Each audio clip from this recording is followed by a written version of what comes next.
Hey everybody, Joseph Rothschild here, aka MBT, with the finals of the Reddit Championship Series number 2. It's been a long, winding road to this duel between two Secret Slayers decks. I'm not super happy about it, but at the very least it's representative of what I think the metagame is.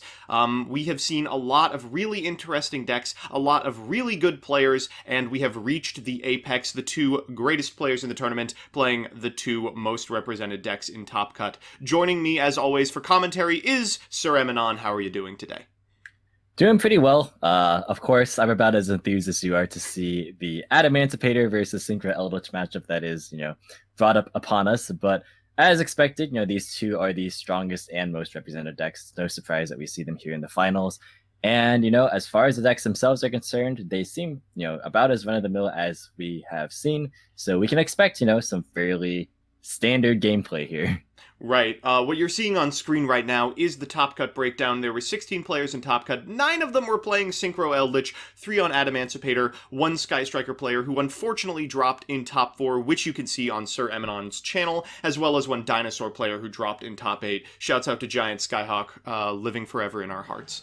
But as you explained, this is going to be a match between Adamancipator and Eldlich, the two most represented decks, and probably the two most powerful decks of this format.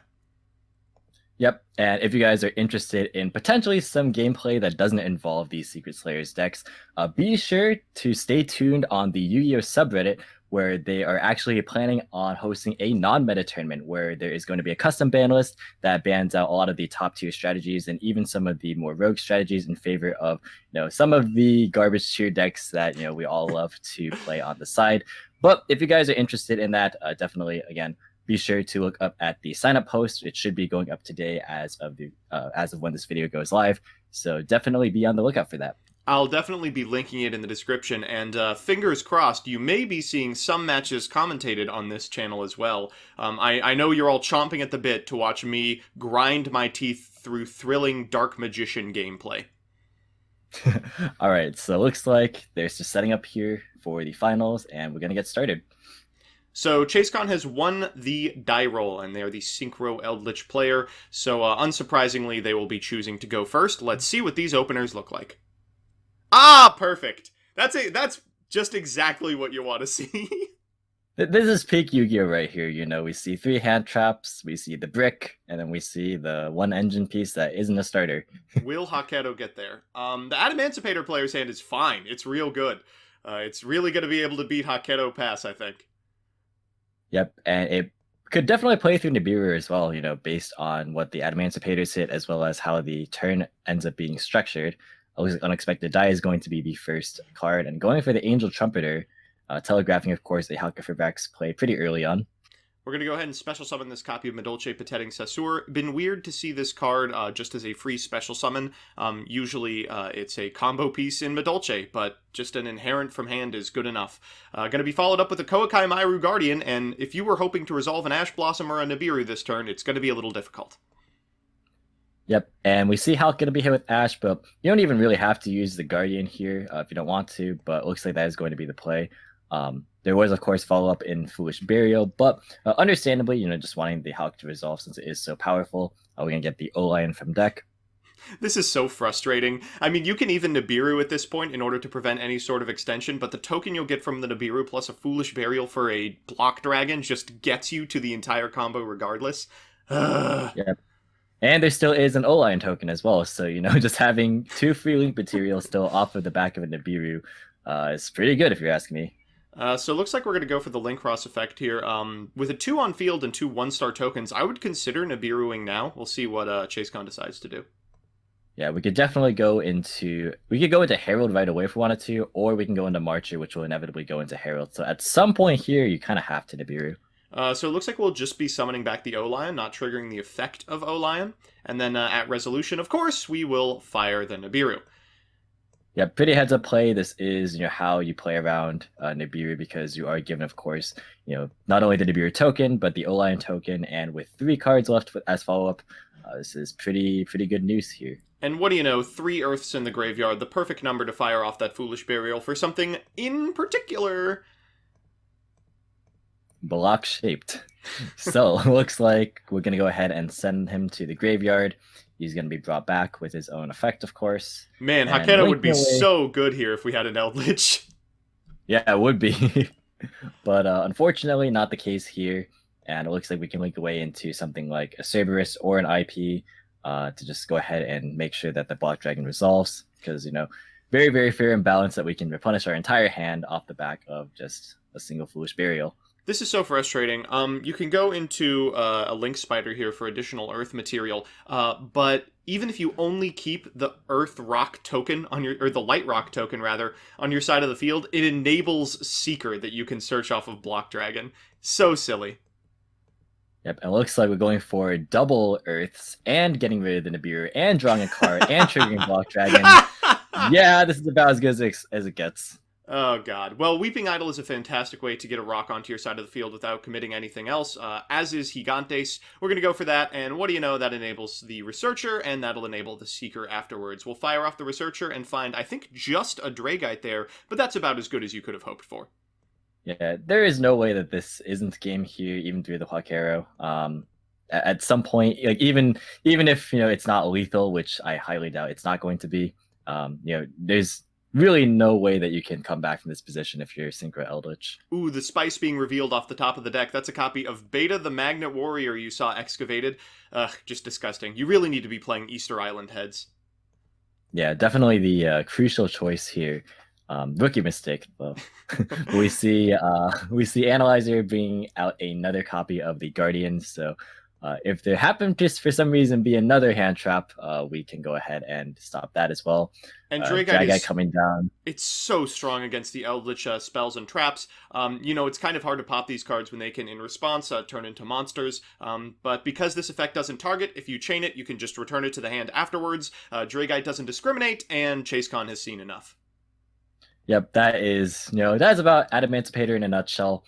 Granted, of course, Synchro Eldlich did not open the best of hands, but through an Ashen and a Beer really was no problem for Adamancipator to just go ahead and do what it does best.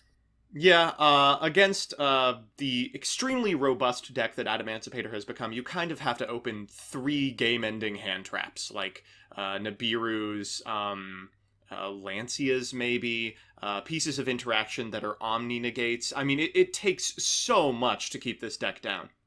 Yeah, like we even see people being on Gamma as of lately, just because like you just need more powerful disruptions. But it looks like Synchro Eldlich going to be on the play yet again, and this hand looks a lot better than the last.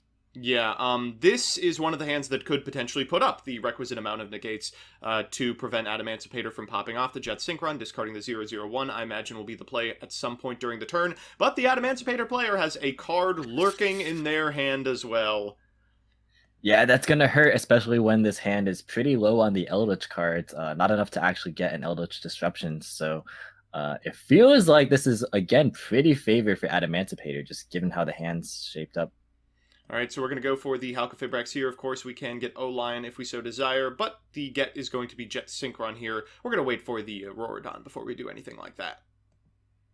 Yep, going into Link Frost, summoning a couple of tokens, and raise your hand if you've seen this before. So we're going to go ahead and grab ourselves a Link Rebo from Grave before going into a copy of Barricade Board Blocker, possibly going into Foremost Synchron, or we could just leave the token on the board and go for a Auroradon. So this is kind of cute. With the availability of 3 Synchros, given the amount of stuff in the graveyard and the tuning in hand, you could maybe get a quick draw. Leaving more material on the field is sometimes better than going into something like a Formula Synchron or a Martial Metal Marcher. We're going to go for an O-Lion here. We're going to get rid of enough tokens to make the big boy TG Hyper Librarian still limited for a reason. Yep, and of course the Librarian combo facilitates Formula being able to draw 2 effectively instead of 1.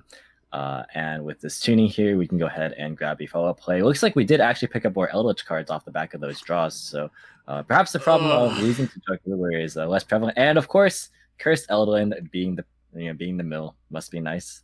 Fantastic. All right, so we're going into Excel here. That's going to draw us a card off of TG Hyper Librarian. We'll go into Savage here. That's going to draw us a card off of TG Hyper Librarian. That's an Omni Negate. We've got the Quick Draw in hand. We've got the Scarlet Sanguine, the Conquistador, the tuning. I mean, this is just everything.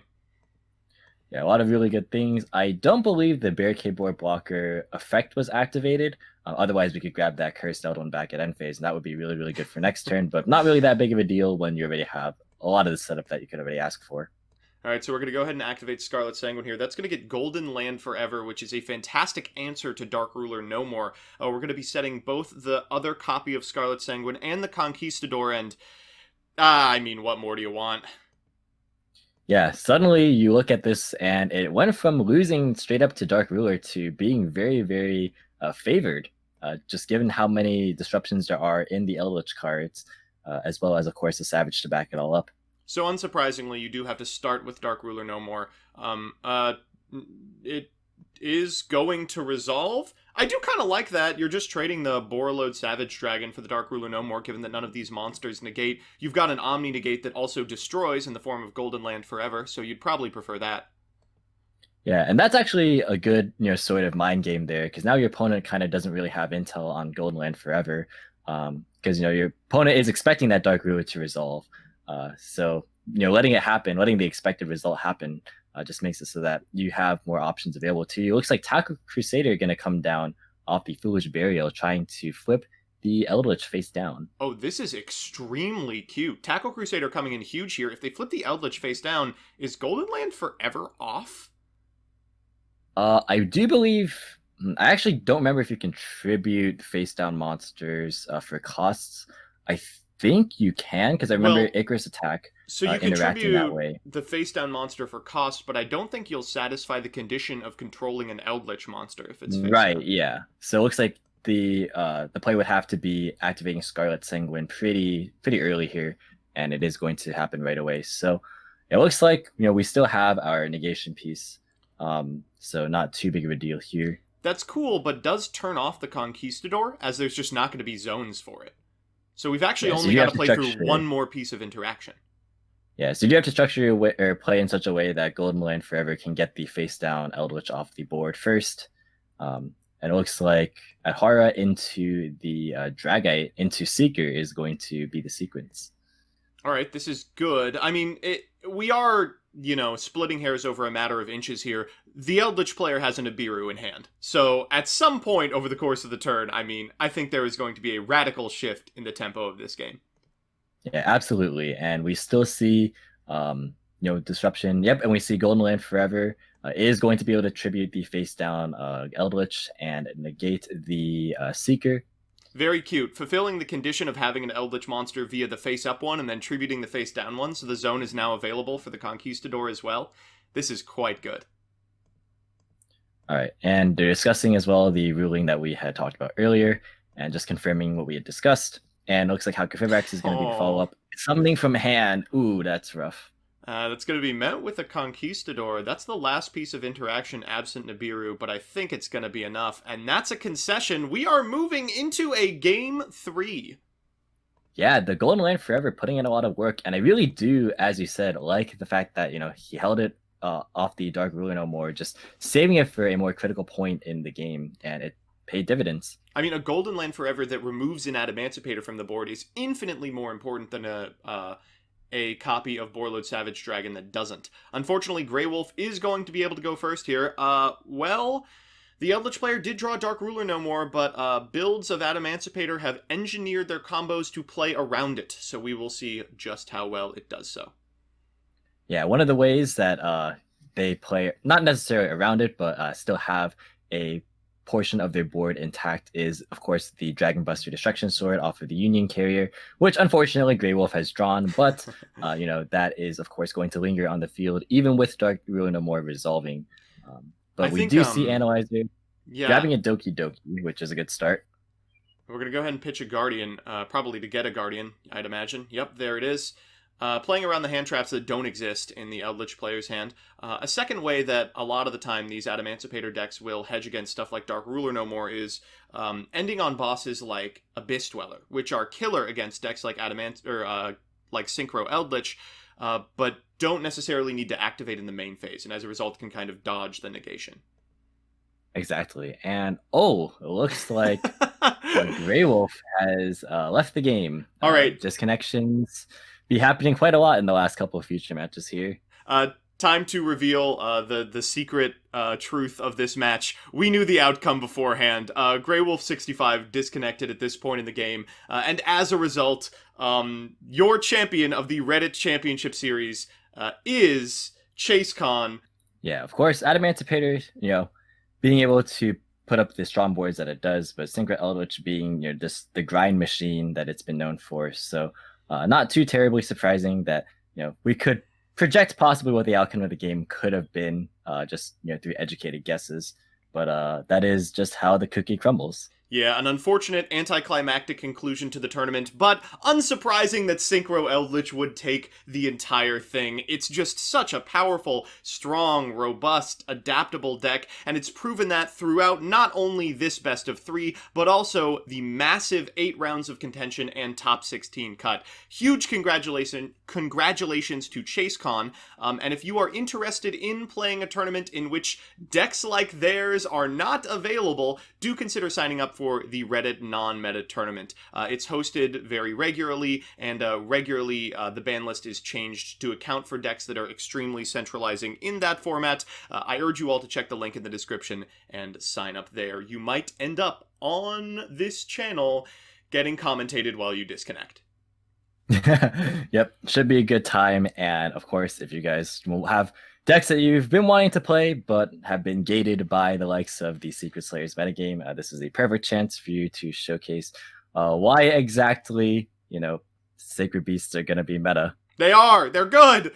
That's going to be it from us. A huge thank you to Sir Emanon. If you want to see any of the other matches that weren't on this channel, they are going to be on theirs.